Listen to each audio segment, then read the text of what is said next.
we will kick off. Today is our starting eQMS and Medtech for 2022 with .compliance. And our goal in this session, there's just a lot of electronic quality management systems out there, and it's becoming more and more standard, especially after COVID. A lot of people realize the benefit of getting off of those paper systems and getting into electronic. It offers great automation for your quality system, improving compliance. Overall, I believe it reduces costs, it increases productivity, and it just has an all-in-all benefit. And the more and more we are comfortable with software as a community, we've gotten, it seems like that's no longer an issue, and now we just get to choose the best ones for us. And I would really like to thank Mickey for being here today with .compliance. Part of the impetus for this series is that I get a lot of questions, our team gets a lot of questions about the different solutions out there and how to pick them. And initially I was going to do this session for just my team, and I thought, why stop there? Why not just have it for the community at large and everybody? Because the goal here is to have a safe place where we can learn a little bit about the eQMS solutions. These are recorded, so you can always go back, get a little demo, understand what might be some good options for you, given that there's so many nowadays. A little bit about me. I'm Nicolle Cannon, founder and CEO of the Cannon Quality Group. Our goal is to be the leader in outsourced quality solutions. And our focus is being the change in quality and really coming in with sustainable solutions that work for the organization, not for the quality department. So I really want to make sure that our team cultivates that change and the versatility in solutions. And we really enjoy being challenged and not looking at things in one black and white method, but really coming to the table with what the company needs, what your goals are.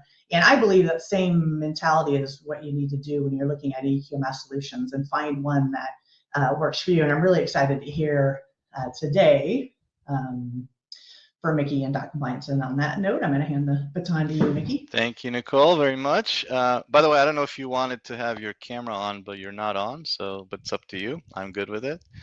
Just so you know, I don't know, I don't see you from my end, but you decide. Okay. It's on mine, so we'll have to, maybe we're having some bugs. Yeah, no worries. It's okay. Go for it. All right, cool. All right, well, thank you very much again, Nicolle. Hello, everyone on the call. I want to thank you for inviting me to this webinar. It's always good to be talking to the industry, the people, and it's an area specifically here, QMS, that I've been involved with for over 15 years, so it's near and dear to my heart. As Nicolle alluded to, my name is Mickey Landkof. I'm the General Manager and VP of Sales for .compliance. We are a solution on top of the Salesforce platform to manage QMS regulatory compliance and clinical, mostly for the life sciences, not only, but that's where we kind of focus. So it really is an honor today to chat about how ready-to-use quality and compliance solutions are kind of taking the forefront and fueling a paradigm shift in the medical device or medtech industry, not only life sciences in general. And so I'm going to be talking about the following things. Let me just kind of move my slide here. This is the agenda. So I want to cover the landscape for medtech companies in general, as far as just key trends and key challenges. I'm sure a lot of you guys on the on this webinar can relate to. And then we'll talk about the need for speed, how fast, effective, and affordable QMS could really help companies get their needs for quality management working for them very quickly. And we'll jump and do like a high-level overview demo of the .compliance system, and then we'll leave enough time for questions and answers at the end. So we have about 55 minutes to go. I think that should be enough. Okay. And I'll do my best to politely interrupt Mickey throughout with some poll questions to keep all of you guys engaged. I appreciate you guys letting me know about the camera. I got chats coming in. Let me know if you can see me or not. So we'll keep this dynamic. Also, feel free to drop questions in the chat live. I'll be monitoring that and interrupting Mickey as gracefully as possible. Sometimes not. While we go through. It's okay. I'm used to that. So I got teenagers in my household, Yes. and that's exactly what happens all the time. That's better than not having them talk at all, right? So, okay. Yes. So let's move to. All right. So we have our Yes, first wonderful. poll. Let's start with a quick poll. I'll drop it in. You guys will see it on in the channel on the right. If you could just give us some answers, it helps us to know. It helps Mickey know as he does the demo and he has the conversations, who's in the room and what your priorities are. There'll be a couple more questions coming through. Thanks. I can see you guys. Fantastic. Thank you very much. Okay, so let's get going here. I'll talk about here the market trends. I want to start with that. So let's start by running a quick overview of these trends. There's a lot of trends obviously out there. We just wanted to summarize the key ones, and obviously the trends are also impacted a lot, I think, as of late by the global macroeconomics, as you are all aware of kind of what's going on out there. So, but these are basically the key ones we're seeing from a quality and compliance perspective that are transforming how medtech companies are doing business.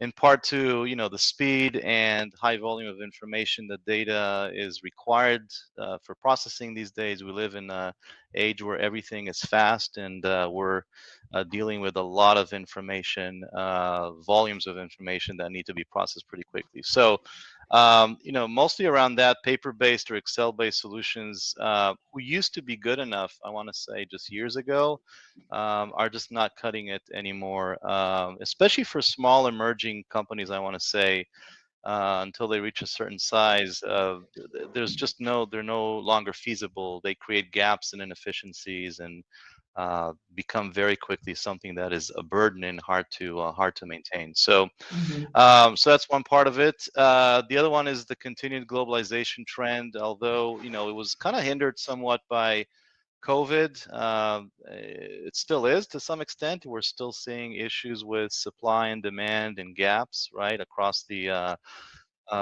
globes. But that doesn't mean that we don't need to have visibility and real-time access to information across this supply and distribution chain. So suppliers, manufacturers, distributors, retailers all need to be even more so today in sync, and be able to also at the same time adhere to the relevant regulations, whether it's in the US or in the EU or other places, depending what the regulatory bodies or where you kind of originate and which market as a company you play in, which could be more in multiple markets. I'm kind of going clockwise here. So Industry 4.0 and big data. Again, of course, buzzwords, but they are here and they're here to stay, and they're already resulting, as I mentioned a few minutes ago, in an abundance of data flow like never seen before. So we, have to handle a lot of these. The information needs to be analyzed.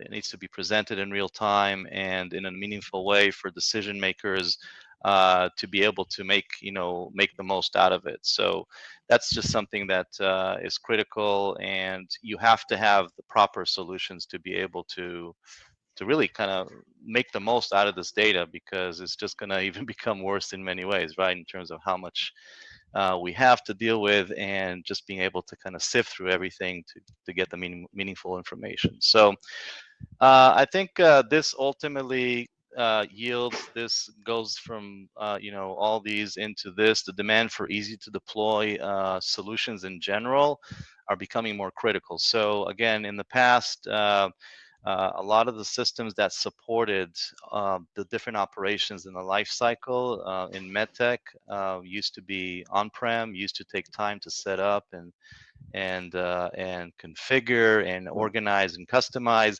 Today, there's just no time, right? So there's definitely the need to kind of focus more on what's easy to deploy, what requires less customization, and what has fewer moving parts, because again, speed, volume, the need to be interconnected is very significant here. Actually, I just want to add to the trend here again, what I mentioned a couple of minutes ago, that we cannot ignore the macroeconomics environment we're currently in and facing worldwide. And what that means basically is, with the looming recession and the financial markets contraction, many medtech companies are going to, if not already, have to experience kind of funding restrictions. And that even calls for deployment of even more so of cost-effective solutions to address the requirements. So, the notion of there's plenty of money out there and we can go out and spend and buy the Rolls Royces of the world and whatnot, unfortunately, is changing very rapidly. So, but at the same time, the requirements or the needs are not. So we still need to kind of be able to go out there, but we're more budget conscious. And again, that's where the solutions that are more off the shelf, ready to deploy, come into play. They're typically cheaper too because of the fact that they're already pre-built.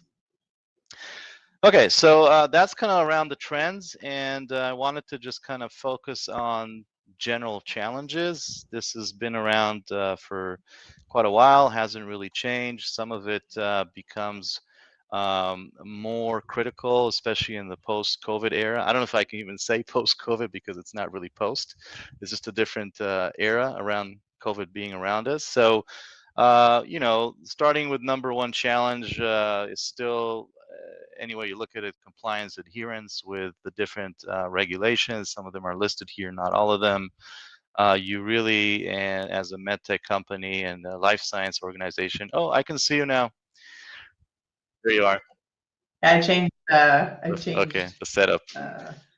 Connections. Yeah. Right. Thank you. So, we constantly have new regulations. EU MDR, is relatively new. There's additional burdens to an already pretty long list of items that medical device and medtech companies have to worry about on a daily basis. So, some of the compliance adherence during COVID was retracted a little bit. Obviously, it was more difficult to go and audit, but I pretty much see this coming back already full time, and people are flying around, and there's still more people doing remote audits, but it's kind of back to that, and the need is there. So it goes together, this challenge, with the need to reduce risk, and also with visibility and traceability. We talked about that, especially in the world of abundance of information. You have to be on top of things. You need to know what's going on in real time in your quality and regulatory and clinical, whatever stage you are in, and everybody's asking for the information, not only the executives in the company, but also the regulators and all your key partners as well that participate in your work. Efficiency, of course, continued, I guess, quest to become even more efficient, less costly, reduce the manual effort, which has always been a challenge and is always prone to errors, right? Especially, given the fact that we're all kind of working together in one large ecosystem global, right? I mean, how can you do manual work if you have teams and people sitting across the ocean in different places? You have to have that kind of one electronic single source of place where everybody could, jump into. And I see actually here in the poll that over 36% of attendees already mentioned that they're looking for a one system for a single source of truth, which is exactly that. You're able to address many of the challenges listed here, including collaboration here through, having that kind of type of system. So, okay, so with that, let's move on to talk about basically the need for speed. So we talked about visibility and traceability related to product. We talked about stakeholders in multiple places, and how really, I think COVID really emphasized the fact that if you're not on a system that is kind of cloud-based, fully electronic and whatnot, you are in real trouble, right? Because people couldn't get to their offices, and people were quarantined, and your teams were basically everywhere, and you couldn't reach them. But if you had a system, yeah, and now they're staying that way. yes, right? because So everybody understood that if you, like when you have a cloud-based solution, that basically is accessible from anywhere, anytime, on any device, including mobile, Yeah. right? Then as long as you're connected to the internet, who cares where you are? You can still continue to do your Right. work. You can still continue to create documentation, approve documentation, conduct training, conduct remote audits, onboard suppliers, you name it. So very, very convenient. I think once everybody got exposed to that, or the people or the other companies on the flip side that got burned by not having it, understood the need for that. So okay, so here I want to kind of talk about this kind of myth that QMS systems, which by the way have been around for what, 4 decades now, right? I want to say, yeah, it's a mature market. It's nothing new. There's been an evolution, of course, starting with the first QMS, electronic QMS that were available in the early 90s.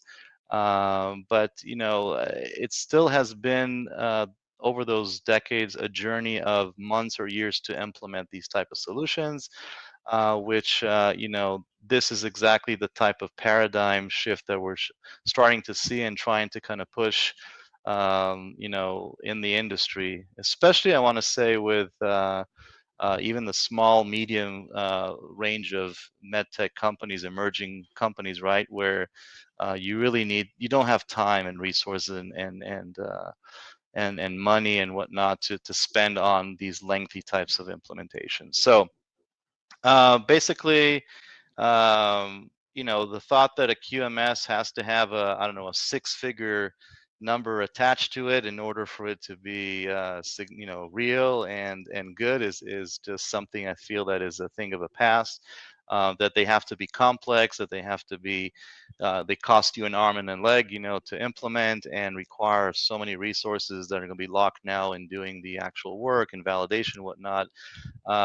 That is, again, from our perspective, something that was true in the past and still is to some extent with some vendors, but Yeah. really, With yeah, but other, really like, no more. So the reality today is that, within weeks, and I meant to put this myth versus reality slide on board here. The days of spending months and years are mhm. over. They really are.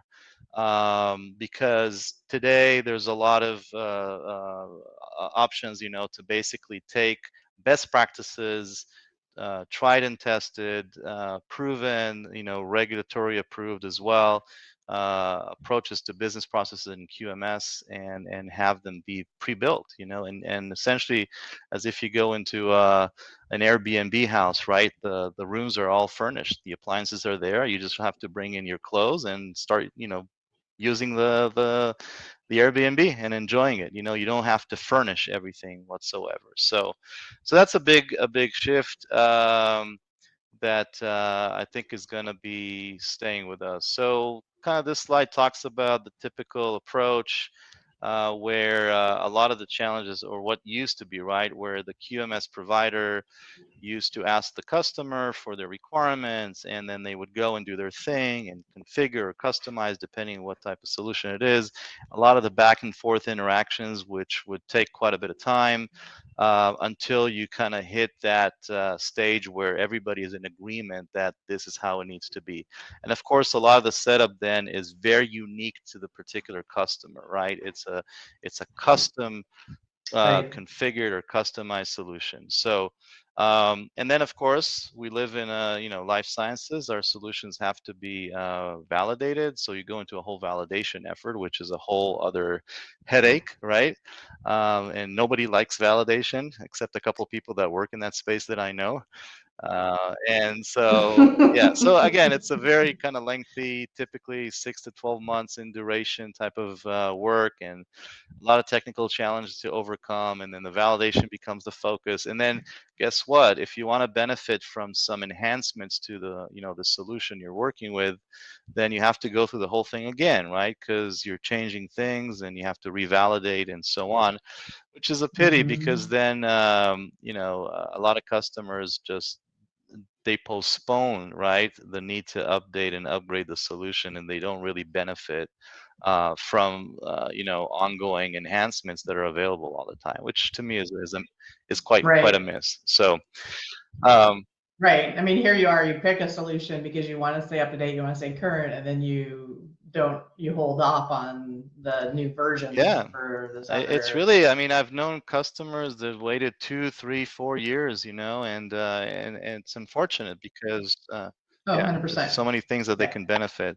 And again, in a SaaS model, you don't have that problem because it's an appreciating solution. You constantly get those, updates and Mhm. upgrades pushed forward to you, and you can benefit them the day one that they're out there, if you choose to, right? So that's really, really good. Okay, so really, what's the alternatives? We talked about the myth and the current situation and the challenges, and basically the alternative is this paradigm shift, which dot compliance is one of the leaders, if not the leader, in really ready to use type of solution off the shelf, and everything is pretty much built. Okay.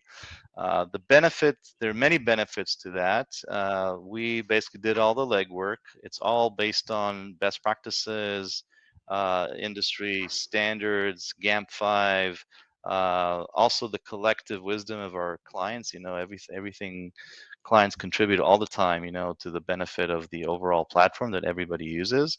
But this out of the box ready and pre-validated allows you really to do this seamless deployment. If I go back to the Airbnb analogy, right? So instead of walking in, if you imagine, into a house and the rooms are empty, and now I'm walking with you, Nicolle, right? You're the customer, and we stop in the first room, and we're going to talk about designing the room, right? What furniture do we need to go and Mhm. buy, right? It's the other way Mhm. around. It's more of a walkthrough, right? Like, because everything is there, and I'm really just explaining to you the lay of the land, right? Okay, in this room, which let's say is the document control room, these are the furnitures. This is what they Mhm. do. This is why they're set up, one next to the window and one next to the wall, and this is what this appliance does and whatnot. And it's more of a kind of like you getting acquainted to the setup, and maybe just providing some input on some minor adjustments, which is absolutely legit, right? It's never ever a complete one size fits all, but it's a very different approach. And of course, a Right. walkthrough versus a design type of visit, right? Which we're gonna have to do multiple times, and then I have to go and actually shop for the furniture and assemble the furniture. It's good. You understand the time Mhm. impact on it, right? So. Is dot compliance really a great? And just a couple of Mhm. questions that are coming to me just to help for the audience. Is it great if you don't already have a system A, and then, or is it you can have a system and it's not really like it impacts the software piece? You can still have what you need in your SOPs, or where do those come together? So, we have SOPs that come with our system. Ooh, Enrique had a similar question. Sorry, we had a Yeah. question come in. I'll get his after. Yeah, so we can provide a lot of these SOPs, but if you have yours and if it really makes sense, a lot of the learning or the walkthrough is about you understanding how we're set up versus what your needs are. And Mm-hmm. there might be gaps. I had customers where they initially say, "Oh, well, here's a list of 40 things we want to change," but then we walk through each one of them and realize that these requirements, they're actually set up in the system already, just maybe in a different way or a different flavor. So then it's Mm-hmm. reduced to something very insignificant, maybe 2 or 3 or 4 different adjustments that we can make. I want to say the furniture, back to the analogy, is not cemented to the ground, Mm-hmm. right? So, I can move the couch from, this wall to that wall. As a matter of fact, I can throw out the couch altogether. If you insist on going with me to IKEA to getting a specific couch, we can do that. But, just understanding the implications, because the way this Airbnb is set up, it's already pre-validated, right? So, and some changes might require revalidation, but again, it's never really the same effort of Mm-hmm. doing a full validation from scratch on a whole setup from scratch. So, the other thing too, yeah. So just to make sure I hit Enrique's question. Thanks, Enrique. What have you guys found for transitional efforts? What if somebody already has an existing QMS and they want to transition to dot We do compliance? that. Or maybe the Yeah, top three we do that things? all the time. Pretty much, almost every single customer has a system, whether it's paper or it's electronic already. So there is right now a significant trend of a lot of companies are moving from legacy systems to the more modern systems. And, it's basically pretty simple. The only part that might take a little longer is migration, right? It's we migrate existing data and documentation from one system to the other. We do the mapping, we support the whole process in doing so. So it's not a problem whatsoever. And we've done many of those with different types of systems. So, and this system, yeah. And I was to say, it sounds like as far as the room and the furniture, that's where you get in you can, like the example you just gave, once you dig in, you might realize, oh, these are just in a different place and we're okay with them in those different places, or let's just move these couple around. Yeah, exactly. Just like when you're moving from one house to the other, right? I mean, you had a certain layout of your bedroom here, but this house may have a different setup. So you make adjustments as long as you ultimately achieve the end result of what this room needs to be doing for you, right? Whether it's for the document control or for handling complaints or conducting audits, or even for design control, which is an important part of medtech, one of the important business processes. So the nice thing about this house is everything is under one roof, right? So as you can see here, you really get that one-stop shop. And guess what? You can open windows of access as well to your stakeholders outside, going back to this globalization challenge. And you can define very easily these windows of what you want them to kind of access for either viewing purposes or to conduct activities within the system. So that's available as well. It's very significant. Everybody ultimately shares the house, right? And the house has multiple rooms depending on the topic of interest of the business process, and everybody shares the same infrastructure, the same electrical and plumbing, so everything talks to each other very easily and seamlessly. That's another big benefit of that. So okay, so these are good questions. I think you had another poll here, and maybe we skipped one, and I think early on we had another one. I didn't want to put that in place. That's okay. All right. Let's see. But make sure I put the right one out there. All right. Let's see where everybody is on this one. Where do you place yourself on the digital maturity scale? I think COVID really expedited the need to do the digital transformation, right? It was such everybody talked about digital transformation for quite a few years, but COVID gave it a significant push. Yes, yeah. That was one of the good things that came out of COVID in my world, was to get some people off of those legacy paper systems and their willingness to get into electronic. Okay, cool. You just purely from a data analysis. It's just now that we're so used to having data, we want to see data. Right? Yeah, and we want it to be visible, and you want to do it on the go, even on the fly, right? I want to be able to literally walk to my coffee shop. I look at my phone. Hopefully, I'm not at a crosswalk. Right. But yeah, no, it's all about speed these days. So, okay, just quickly, and I can. Looks like you've got a range of people. Just heads up, we have manual, digital, some are connected, and one intelligent. It's not surprising too, because it depends where companies are in their life cycle, right? So we deal with a lot of emerging medtech companies, literally ones that is could be as young as 1 year old, right? And so some of them do start manually, which makes sense, and you'll find a lot of that for sure. And they're just looking to take it the next level, right? From paper-based Excel. And then you have the ones that have been around for a little longer and they already have some digital solutions and whatnot.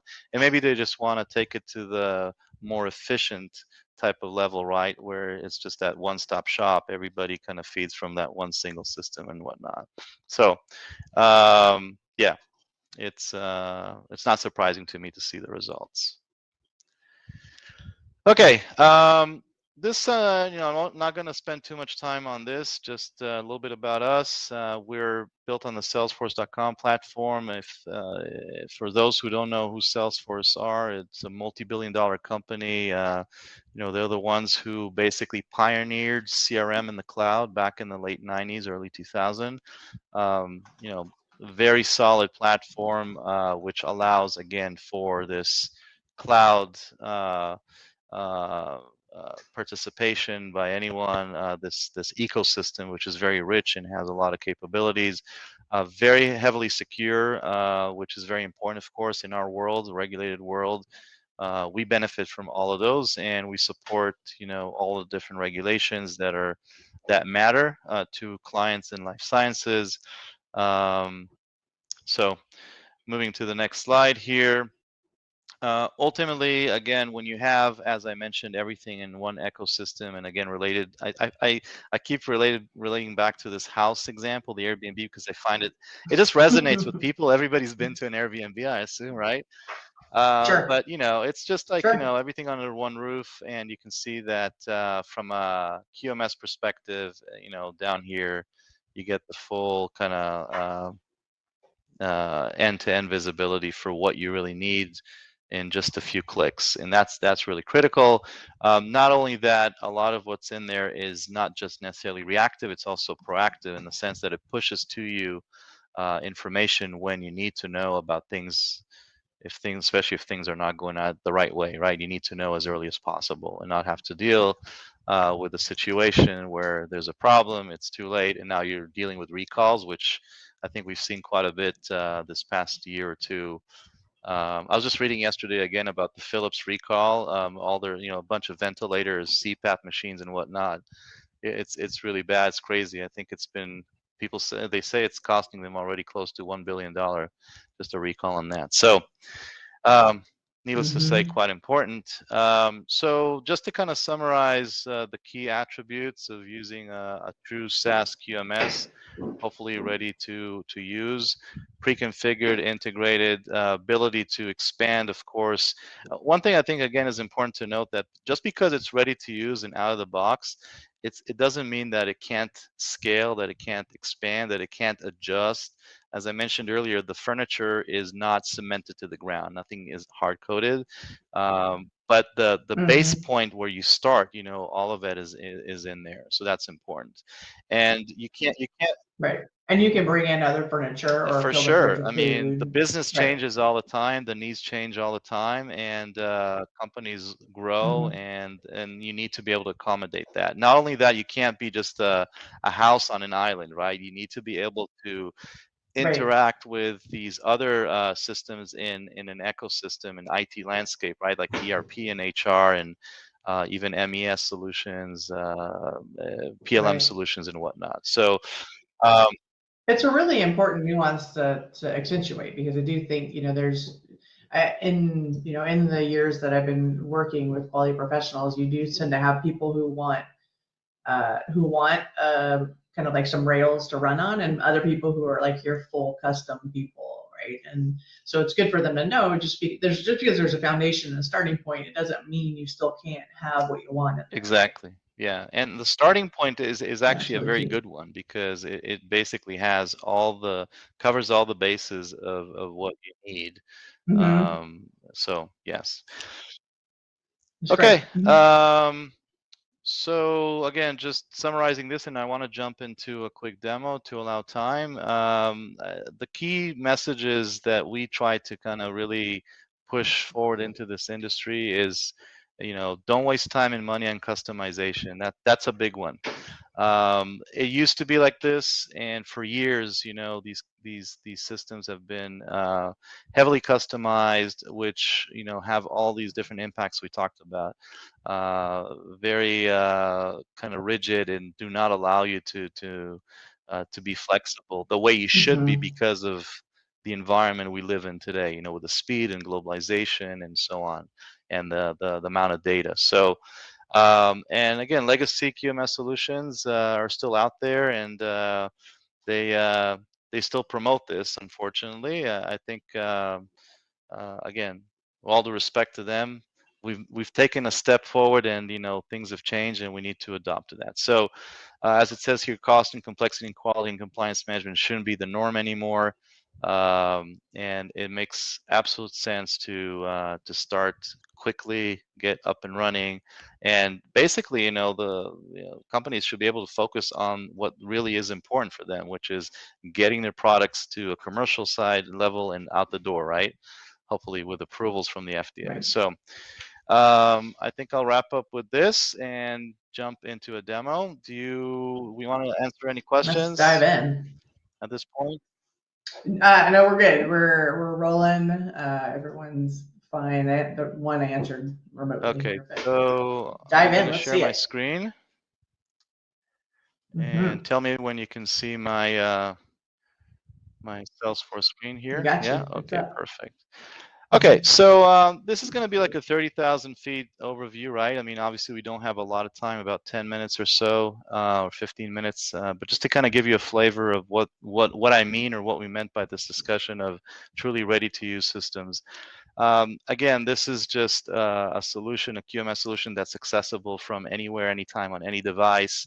And all you need basically is just a browser, right? And of course, a user name and password in the system that also defines the type of permission sets that allow you to conduct whatever you're assigned to conduct.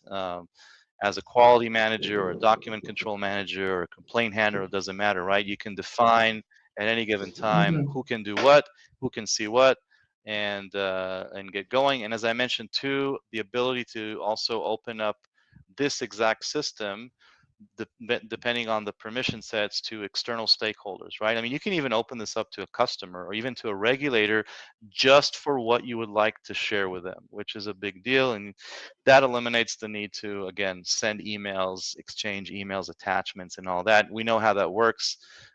Creates a whole slew of problems with people saying, "Oh, we didn't receive it. We did receive it. You know, there was no attachment. There wasn't an attachment. You know, all Right. so all Oh yeah. those Great. excuses are gone when you work with, again, a one-stop shop type of solution.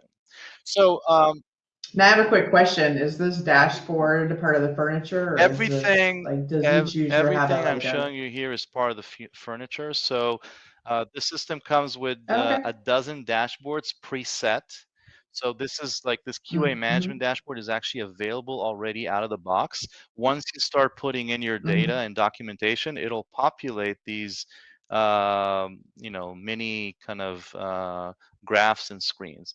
And these actually feed Mm-hmm. from 52 out of the box reports that are available. Of course, you can add any number of reports that you want. You can even ignore the Sure. reports that come out of the box, ignore the dashboards, create your own. Totally fine. But, you know, we really wanted to do the legwork and hand over a system that is truly ready to use from day one. And essentially, when we set up the system for a customer, that's exactly the case. It just doesn't have their data or documents, right? But everything is ready to. It's ready to Mm-hmm. go. It's actually the validation package that comes with it includes everything: the IQ and the LQ and the PQ, and it's pretty extensive.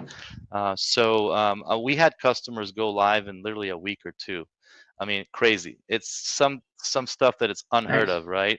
But you know, if you're willing to Mm-hmm. adopt and you look at the information and everything that comes with it, you can. So, you know, of course, we talked about data. We live in a world of data. We want to see what's going on. We want to be able to see as a compliance system, you know, everything that I need to be working on. And I want to be able to get to information really quickly, right? So if I want to look at my training assignments, I just want to be able to take it down a notch here and then click on literally one more link and be able to see this actual document that I need to be, and you see it kind of defaults to a training assignment. And now I can see my training assignment and I can go and see the actual document, and I can also attach, if need be, an exam and a video. So everything like very quickly, a couple of clicks, you know, you're in it. And then when I'm done, basically I would click on my action to sign my training completion, put in a date, and then basically put in my electronic signature, which is 21 CFR Part 11 compliant. Okay, so I'm just gonna jump back to the home screen, which everybody lands on the home screen to kind of be able to see their tasks and assignments, be able to see their different dashboards. This is just one dashboard. You can define different dashboards for different types of users. You see there's a lot of different information being provided. If I'm working, let's say, on equipment maintenance and handling, I may have a, you know, I may see here only the dashboard for equipment. Or if I'm working on audits, then it's going to be audits, right? I don't care about the other stuff. And actually, we have a dashboard aimed towards management. So if you want to share with your executives just the state of the quality organization and, you know, handpick, select KPIs, you do this right from here. And then, of course, the ability to search for anything in here, just like we search on Amazon or Google. I can put in any keyword, let's say clean, and then basically click on the return. It'll bring everything in the system that has the word clean and categorize it by types, right? Deviations. I mean, this is when I search for all. If I want to just look at, let's say, document revisions with the word clean, and I do the same thing here, it's going to just give me the document revisions, the list that I have. And these are the actual documents. If I click on any one of these, it'll take me to the document. So, very straightforward, very simple. And then we talked about the rooms, right? So there's a room for every kind of what we call business process, so to speak. So the master documents tab basically is where all the documents would be stored. And, we could look at any type of document in here, and basically SOP for X or whatever may be the case, see the summary of it. This has just been created. It's in 0.1. Here's my document. And, basically I can start working on it. I can assign the different signatories and whatnot, and I can also relate this to training, right? So one thing that works really nicely is that the next room is about training, and I can connect, any type of document that requires training to training plans or training curricula. And so when this document becomes almost basically approved before effective, it'll go into a training in progress state. Anybody who has in their training plan this type of document will get a notification and automatically have the system assign them a training assignment. So we cover things like binders. Binders are very helpful in terms of being able to compile multiple documents or artifacts. For example, if you need to put together a design history file is one example, or some dossier file. It's got its own kind of life cycle. You can, put everything in, work on all these documents and artifacts. It could be a picture, it could be a link. It doesn't have to be a document. And once you're done, you make it effective, and then essentially you can also export this. So imagine wanting to send something to a regulatory body. You work it all here. When it's ready and approved, you can literally just go and select what you want to share, put in an email, send it out, export it as a zip file. So yeah, so on the other QMS side, we handle all the base stuff, change controls and deviations and nonconformances and kappas. Everything here is pre-built, meaning that if I just look at this example, the forms that control a change control process are all fully ready. Okay, so that includes these fields. If there's drop-down selections, they have options in there already. You can add to it, pick lists. The workflows and the life cycles are all pre-built. As a matter of fact, I want to go back to the home screen and talk really quickly about this Compliance Help Center. It's available with the solution and to any type of user. And it's really just like a knowledge base area here, as you can see. And we have all the manuals and everything in here for every room. But more importantly, there's what we call a life cycle flow diagram document. It's a PDF of about 50 documents, and this is essentially the map to the house, right? This explains to you how document revision is conducted out of the box. So this is how we already pre-built the life cycle for document revision, with the states and the actions and where electronic signatures could be applied, where notifications come out. I mean, literally ready to use, right? This is all in there. Now, I mean, can you remove a step or add a step? Of course you can. As I said, nothing is cemented to the ground, but this is kind of how it comes out of the box. Okay.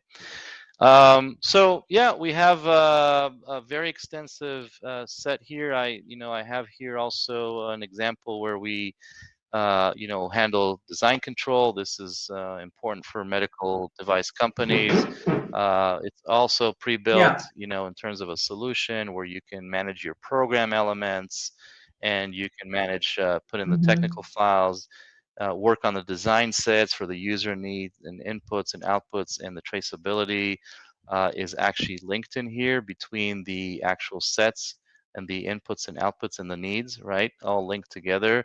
You can also see a Kanban view of like, what is missing, what I still need to work on, including risk analysis, which we have built in the system based on FMEA or HTM. We have that as well built into the system. So, So is this sorry, now it's just I was about to ask a question and you're already answering it. So it's the trailer thing that comes great. So the way that Kanban works is that it looks like this is actually the data is embedded in here now. It's not just an attachment. It's all linked right in front of exactly. you and the risk. These are all Uh-huh. hyperlinked. So is it pulling that out of? Oh, gotcha. Okay, so you have a risk document I saw up above, and this is pulling it out of that, or Yes, how? exactly. That? And Oh, great. again, the nice Okay, thing here is that everything is fabulous. interconnected and talks to each other, right? So in Yep. our world, even though this is a house and it's got rooms, it's really like think about virtual Mm-hmm. rooms, and there's no silos here whatsoever, right? Which makes a big difference Mm-hmm. and easy to connect. So um, yeah, No more traceability Excel spreadsheets no, right here. everything should be and done here in one place, right? And In the system. which is pretty It's great. nice, yeah. So, yeah, And then you can invite suppliers, you were saying, to look at these, so that way when they're part of your key building process, they can see when things are changing. absolutely. And There's actually what we call, I have an example here of a customer portal, but you can define again the window of access to, let's say, this company. So actually, maybe this is a supplier. I think I changed it, but you see, I uh-huh. can give a supplier access here, and they can see their actual dashboard for their scars and complaints, and they can Mm-hmm. report incidents. They could look at findings. They can look at their scars. Literally, if I have an audit on this supplier, I can have them link into the system to look at their findings. And you see, this is like a stripped view of the system. I'm really just Right. guiding them very, very tightly into what I want them to see. To what And they then can I see. allow them maybe edit rights to Mm-hmm. go in and basically, put in their response, right? So they can actually go and put in their response. What this does is obviously when they get into the system, it's the audit trail, right? That's core 21 CFR. Right. So I know exactly if they went in, and if they went in, who went in, and what is it that they did or didn't do, right? Which again eliminates the Right. situation of Right. email exchange and it just creates this whole level of integrity, which is totally where you want to be, right? As opposed to Two yes. questions. Do you get a notification of that, or can you get notifications if like somebody wanted to see if their supplier was going in and doing Absolutely, things? absolutely. There's a built-in Okay. notification engine here. Actually, if I showed you here that there's actually notifications, you see this envelope here. I don't know if you can see it. So Oh there yeah. are Yeah, I see that. notifications Mm-hmm. built in already. Plus, you can add any number of notifications Oh, for cool. any business case or use case you want to have in place. So yeah, for sure, it comes Okay. with it. And then we had a question from Enrique right before you started saying that. So I'm thinking we answered Mhm. it, Enrique, but let me know. He said, can you limit what teams have access Yes, to? of course. Yeah. Assuming what you just showed us in suppliers is Yeah, an example of of course. that. So, Everything here is permission based. So we have, if you can see mm, here on the left, you kind of have to tilt your head a little bit. We have predefined profiles for the different sections. For example, for document revision, you see when it comes to this area, it's just QA, right? But in addition to that, you can actually create any type of permission sets and define exactly for an individual or a group, let's say QA as a group, what are the parameters great. of operating in the system, where they can go, what they can see or can't see, and so on. So that, needless to say, is it comes with the system. It has to, right? Because you need to limit it for sure. Okay, so I think in terms of the demo, I kind of covered. I just want to cover maybe one other area here, which is called protocols. This is something that our customers absolutely love and is relatively unique to dot compliance, as far as I know. It's the ability basically to create any type of electronic form on the fly through configuration and in a pre-validated environment. So, this could be anything like a vendor quality questionnaire, which you can actually send from here. I'll show you. This is an example of how you build it here, and you can see the form. I'll go and look at one that's been executed, for example. So here's my form. And you see here, there's a share with contact button. So this allows you to send this. Let's say you're evaluating a supplier, you haven't actually onboarded yet. You can actually send it to them and select a template for a supplier. And basically, they will get a notification within an email with ability to access with or without a password, let's say, because you have the options, this particular form and fill it out without even actually being in the system, so to speak, which is amazing and something that a lot of companies find very, very useful. But this is used for a lot of different use cases. You know, we've built multiple forms for, let's say, even electronic batch record management. So this one, we look at the example, allows the operator on the shop floor to basically put in information about the batch. It can conduct, even identify when there's a out of range or out of specification. You see this red triangle, right? It could act as an Excel. You can add line items here. It can conduct calculations as well. Very powerful tool with many, Oh, many great. use cases. And you can actually attach any one of these electronic forms to a pre-existing form that comes out of the box, let's say for a CAP or a complaint, and have it supplement, Hmm. the information that comes out of the box. So that's it. Great. So I'll stop sharing here. I know we wanted to leave some time for questions, and I'm happy to answer any if there's some out there. Yeah, so everybody, feel free to drop some in, and I'll read them out. If there's anything you would like Mickey to go back in and look at from a demo, or anything you want to see a little more of, let me know. One thing you started to hit on a little bit, and that was for a transition organization, would be how do you migrate existing control documents and into the pre-configured solution? How does that So we work? have migration tools already that come with the system. So basically, we would ask the customer Mm-hmm. to, we give you like a template and basically to tell us, which documents you have. You need to put the information into this template, and then the actual migration itself is the click of a button. It just transfer into the system. It's typically the setup just to make Mm-hmm. sure that everything is in place. Documents could be a little messy sometimes, right? So it takes time to kind of organize them. Right. We do documents and data, migration, and documents could be only the effective ones. It could be effective plus superseded, going back, 2 years, 3 years, 5 years, it doesn't matter. We will Okay. transfer, for example, all your training records, all the training assignments that employees have completed into the system as well. And then we can, especially if they're attached or related to a document already, so they don't have to obviously redo their training just because you're doing a switch into a Reattach. different QMS. So we do that.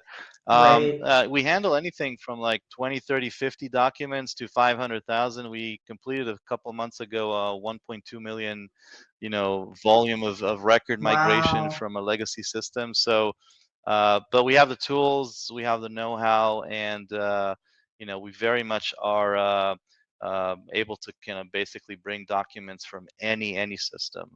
Uh, uh, What do you find for, because I know we have, what is it, we have three manual people. So what is it like for manual organizations? Is it best for them to just start not with anything, or are they scanning still? What are they? I mean, most of them, I don't know. I'm going to stop. Go ahead. No, we see everything. Some of them scan, some of it's completely manual. So, but it really doesn't matter because ultimately you're Yeah. digitizing now, Mhm. and you're going to move it into a format that's going to be digital and accessible and whatnot. So, um, it's not a problem whatsoever. I think, it depends. I've Great. seen actually recently quite a few younger organizations that have made a decision to really go electronically from the get-go, from the start, which is awesome, right? Hmm. Because they Right. understand they have to get to Yes. it anyways, and they're just trying to build it Right. properly from the get-go. Not to say that you can't start with paper and Excel. It's absolutely legit, especially when you're small. But at some point, it's going to get to you very quickly. It just becomes very difficult to manage and handle, and potentially problematic. So. Yeah, and people still go there. One question from Enrique is, where does the data reside that you were just referring to?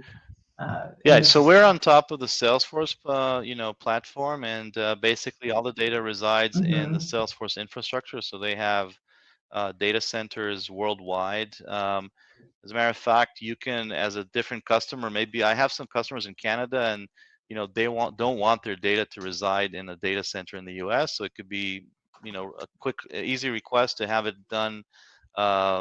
Be actually in a Canadian data center as well. So, as a matter of fact, we don't own the data, right? Your data is stored again on this infrastructure by Salesforce, which is it's a best in class, best in industry, Right. infrastructure, right? They have, there's actually a website called trust.salesforce.com. It's open to the public, and if you go to the compliance tab too, you see that they adhere to everything you can think of in terms of security. SOC 1, SOC 2, SOC 3, ISO 27001 and 17 and 18, and they actually have a lot of customers in the government space and DoD, Department of Defense. So it's really state of the art infrastructure, and we just benefit that as a software company that leverages this particular engine. Nice. I just want to do a quick thank you before our time is up, and then there'll be some more questions. Always, you can find these on our website. 2 giveaways and that we have, and I'm going to try and drop them in the chat. One is we have a white paper for risk analysis, if you guys want to go in and grab that, and then just to let our startup companies know we're starting to have a compliance essentials, which is more of our startup, help you get going. If you do something like doc compliance, it's very possible you won't need it. The difference with our system is that we also do some coaching, meaning from other consulting groups, not in competing with an eQMS. We just try to get you some procedures to get you going. We do some consulting with you because we found a lot of people buy these off-the-shelf solutions and then they don't know what to do with them. So our hope is to get you started, hopefully get you into an eQMS so that you have the rails that you need. One other question we have is, quick QMS implementations usually mean limited functionality. Are customers limited in the number of processes they can adopt? I think this kind of goes back to your room and furniture analogy. Yeah. So absolutely not. You're not limited to anything. So it's like you can walk into the house and start using all the rooms that exist. Or you can start with one and then move to the second or third. So it really is dependent on what customers need and want. But everything is available from the get-go, pretty much. There's no limitation whatsoever. I want to say we have probably close to 24 rooms in our house, so to speak. First floor, second floor, so there's a lot to be offered there, and it really depends on where the priorities are. I have a couple of customers that right now, they do have a QMS system, and one thing they don't have is an electronic batch record solution, and that's their main priority to begin with. Perfectly fine. You can start wherever it's most important, where maybe the high priority is, where the pain point is, and so on, and just be able to move on as needed to other rooms. So. And then if they want to add on a room, yeah, they're all there basically. is there like a modular? Actually, in-law unit in the back. It's a good point. Our house is highly modular without the modules. It's an important actually point to make.